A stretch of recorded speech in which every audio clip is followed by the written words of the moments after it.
અમદાવાદમાં 149મી રથયાત્રાનું આયોજન કરવામાં આવ્યું છે, જ્યારે પોલીસ દ્વારા પણ ચુસ્તો બંદોબસ્ત રાખવામાં આવ્યો છે। મહત્વનું કહી શકાય, આ ફર્સ્ટ ટાઈમ હશે જ્યાં પોલીસ દ્વારા વ્હીકલ દ્વારા રાત્રિનું પેટ્રોલિંગ કરવામાં આવ્યું। મહત્વનું કહી શકાય, જ્યાં હજારો લાખો ભક્તો રથયાત્રાના દિવસે દર્શન કરવા માટે આવતા હોય છે, તો તમામ ભક્તોની સુરક્ષાની જવાબદારી માત્ર ને માત્ર પોલીસની રહેલી છે। તેના કારણે હાલ પોલીસ દ્વારા ડ્રોન કેમેરાનો પણ ઉપયોગ કરવામાં આવ્યો છે। મહત્વનું કહી શકાય, જ્યાં લાખો પોલીસ કર્મચારીઓ રથયાત્રાના દિવસે ખડે પગે રહેશે। અમદાવાદમાં ભગવાન જગન્નાથજીની 149મી ભવ્ય રથયાત્રાને હવે ગણતરીના દિવસો બાકી રહ્યા છે, ત્યારે શહેર પોલીસ દ્વારા સુરક્ષાને લઈને રથયાત્રાના સમગ્ર રૂટ ઉપર આધુનિક 100થી વધુ ઈવી બાઇક દ્વારા પોલીસ અધિકારીઓ તેમજ જવાનો સતત પેટ્રોલિંગ પણ કરી રહ્યા છે, જેમાં જેસીપી, ડીસીપી સહિતના ઉચ્ચ પોલીસ અધિકારીઓએ જાતે રૂટ નિરીક્ષણ કરીને સુરક્ષા વ્યવસ્થાની સમીક્ષા કરી હતી। ખાસ કરીને સંવેદનશીલ વિસ્તારોમાં ચાંપતી નજર પણ રાખવામાં આવી રહી, જેથી રથયાત્રા દરમિયાન કોઈ પણ અનિચ્છનીય ઘટના ન બને અને લાખો શ્રદ્ધાળુઓ સુરક્ષિત વાતાવરણમાં ભગવાન જગન્નાથજીના દર્શન કરી શકે। આ પ્રકારે પ્રથમ વખત ઈવી બાઇક થકી રાત્રે પેટ્રોલિંગ કરવામાં આવ્યું। આવનાર ભગવાન જગન્નાથજીની 149મી રથયાત્રાની પોલીસની તૈયારીના ભાગ સ્વરૂપે આજરોજ ભગવાન જગન્નાથજીના જે મંદિર છે અહીંયાથી સમગ્ર રથયાત્રા રૂટ ઉપર પોલીસ દ્વારા જે ઈવી વ્હીકલ છે એના ઉપર પેટ્રોલિંગ કરવામાં આવનાર છે। આપણે દર વર્ષે આખા જે રૂટ છે એના ઉપર પોલીસ દ્વારા એરિયા ડોમિનેશન કરવા માટે અને પોલીસની પેટ્રોલિંગ તેમજ હાજરી વધારવા તેમજ દેખાવા માટે પોલીસ દ્વારા પેટ્રોલિંગ કરવામાં આવે છે અને આ પેટ્રોલિંગથી જે તમામ છે ત્યાંના જે અસામાજિક તત્વો છે કે કોઈ ગુનેગાર છે એને મેસેજ જાય કે આ રથયાત્રા ખૂબ જ શાંતિપૂર્વક થવાની છે। એના માટે આ પેટ્રોલિંગનું આયોજન કરવામાં આવે છે। આ વર્ષે ઈવી ઉપર એક ક્લીન અને ગ્રીન જે પેટ્રોલિંગ છે પોલીસ દ્વારા એ ગોઠવવામાં આવેલ છે અને 100થી વધારે ઈવી દ્વારા આ સમગ્ર રૂટ વિસ્તાર ઉપર પોલીસ પેટ્રોલિંગ કરવામાં આવશે।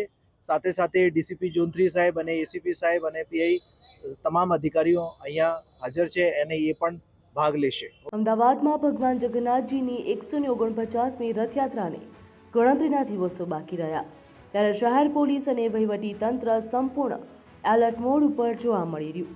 રથયાત્રા શાંતિપૂર્ણ અને સુરક્ષિત રીતે સંપન્ન થાય તે માટે સંયુક્ત પોલીસ કમિશનર નીરજ બળગુજર, ડીસીપી સહિતના વરિષ્ઠ અધિકારીઓએ જગન્નાથ મંદિરથી રાયપુર ચોકી સુધી 120થી વધુ પોલીસ કર્મચારીઓ સાથે વ્યાપક પગપાળા પેટ્રોલિંગ કર્યું હતું।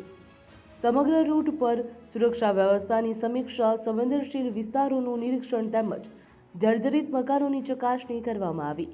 તો આ દરમિયાન મુસ્લિમ સમાજના આગેવાનોએ પણ પોલીસ અધિકારીઓનું સ્વાગત કર્યું અને શાંતિ, સૌહાર્દ અને ભાઈચારાનો સંદેશો આપ્યો, જે શહેરની સાંપ્રદાયિક એકતાનું સુંદર ઉદાહરણ બન્યું। આગામી ભગવાન જગન્નાથજીની 149મી રથયાત્રાની તૈયારીના ભાગ સ્વરૂપે આપણા પોલીસ દ્વારા એરિયા ડોમિનેશન તેમજ ફૂટ પેટ્રોલિંગ માટે આજરોજ અહીંયા મંદિરથી રાયપુર ચોકી સુધી ફૂટ પેટ્રોલિંગ ગોઠવવામાં આવેલ છે।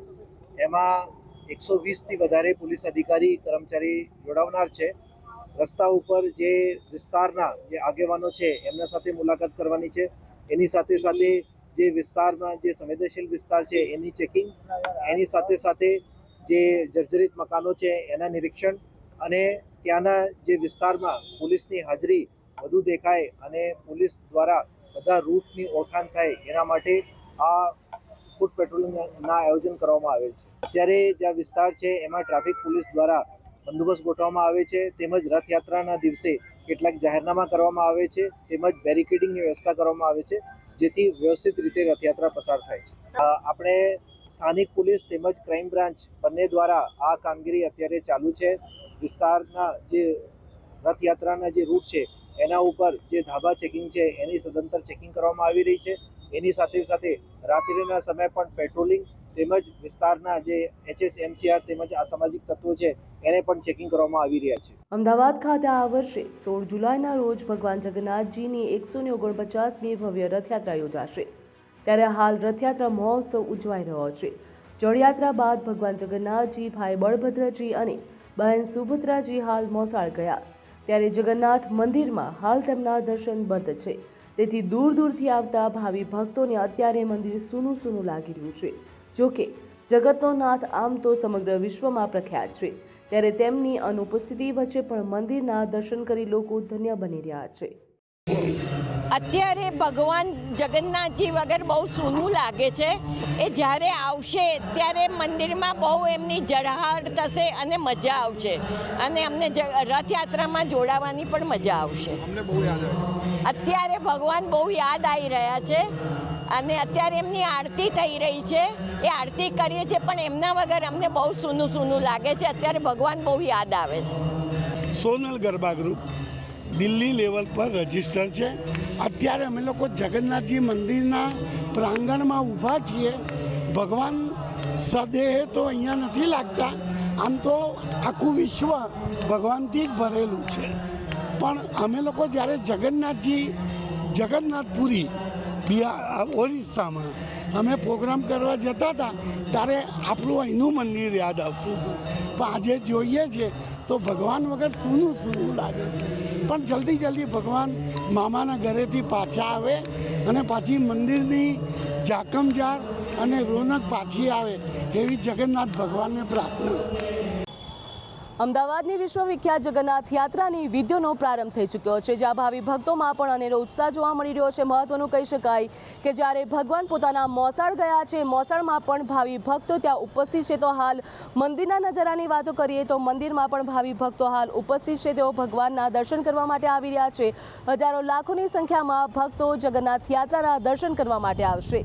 તો નિજ મંદિરથી 149મી રથયાત્રાનું આયોજન કરવા જઈ રહ્યું છે, જ્યાં મંદિરના મહારાજ દિલીપદાસ મહારાજ દ્વારા પણ ચુસ્ત બંદોબસ્ત તેમજ વ્યવસ્થા ઉપર ચાંપતી નજર પણ રાખવામાં આવી રહી છે. ઝીણી નજર પણ મહારાજ રાખી રહ્યા છે, તેમજ ભક્તોને કોઈ પણ અગવડતા ના પડે તેના માટે પણ ભંડારાનું આયોજન પણ નિજ મંદિર ખાતે કરવામાં આવશે.